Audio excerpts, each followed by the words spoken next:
the redshirt sophomore offensive line have got to step up their game.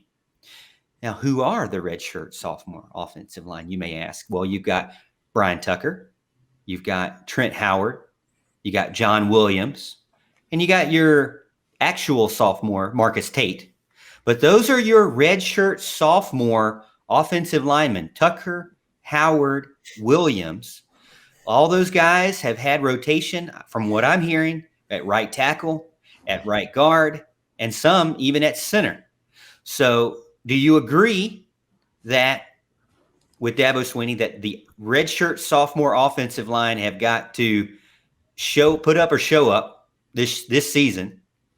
And then of those three, who are you maybe giving a lead to in the spring so far? Well, I think it's important for them to do so just for depth purposes.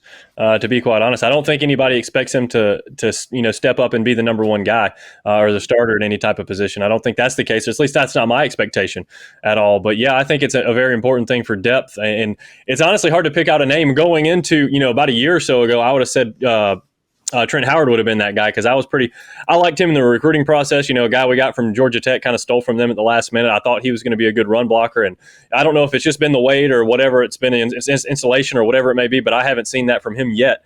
So right now, even though he's had an injury-riddled career, I think John Williams is the guy that has shown the most potential so far. And I just don't know much about Brian Tucker, to be honest. You haven't really heard a lot from him either. So I know John Williams at one point at least was going to be counted on kind of role, and he got injured, derailed his season. So I think that's kind of my lead guy in the clubhouse right now. In the chat, John Chansey says Mitchell Mays is part of I think Mitchell Mays is part of the group Dabo wants to step up.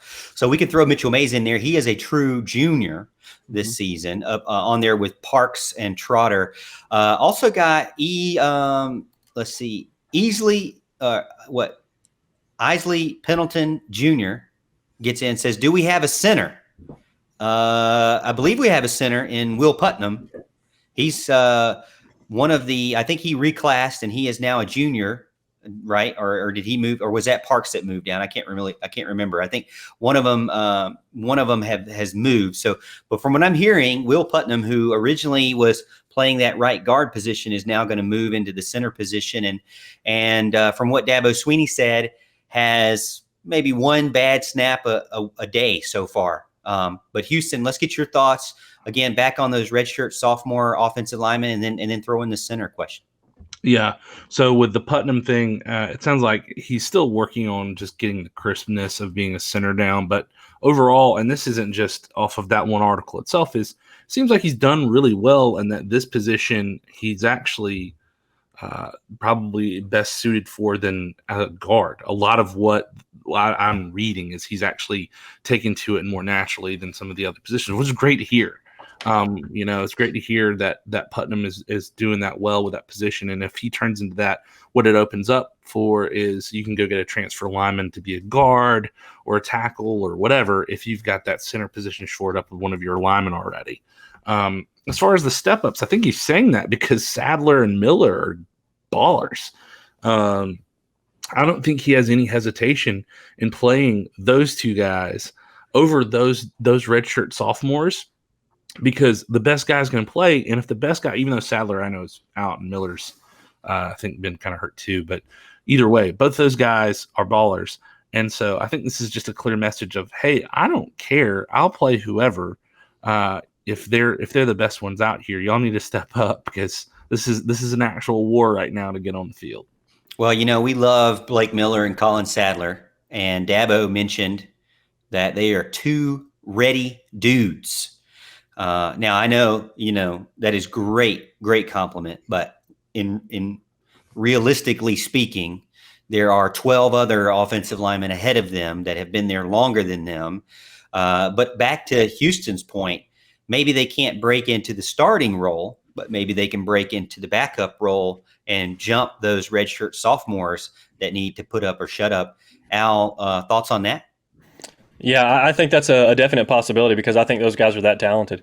I think Sadler and Miller both are guys we talked very highly about. We did their recruiting videos. I know, I believe it was Sadler's dad who was watching the show a good bit at some point. So we're obviously pulling for them. But yeah, you just want to see the overall talent in the offensive line room improve. And I think that's something we've shown in recruiting. Now it's about not getting 2 of those guys each year. We're getting 3 to 4 of those guys every year. And I think Clemson will be exactly where they want to be. Houston, do you think that Thomas Austin is a good upgrade for the offensive line as far as recruiting goes?